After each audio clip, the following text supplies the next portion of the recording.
Saudara Kepala Staf TNI Angkatan Darat, Jenderal TNI Andika Perkasa mengapresiasi kesadaran masyarakat Aceh untuk menyerahkan senjata bekas konflik dengan sukarela dan tanpa paksaan dari pihak manapun.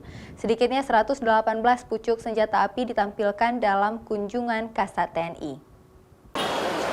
Kepala Staf TNI Angkatan Darat, Jenderal Andika Perkasa memberikan apresiasi terhadap masyarakat Aceh yang telah menyerahkan senjata secara sukarela kepada TNI.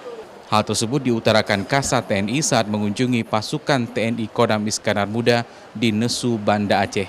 Dalam kesempatan tersebut juga ditampilkan puluhan senjata bekas konflik Aceh yang telah dikumpulkan oleh pihak TNI.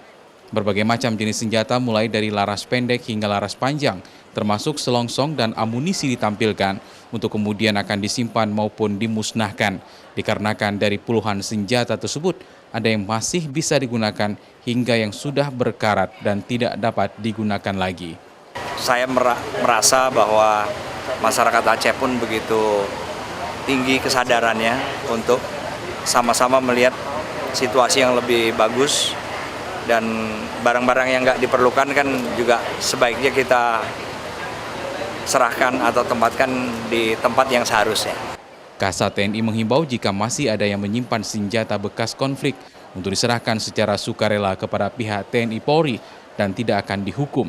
Hal tersebut dikarenakan kondisi Aceh yang sudah aman serta untuk mengantisipasi senjata yang masih ada tersebut digunakan untuk tindak kriminal. Syahril, Kompas TV, Banda Aceh.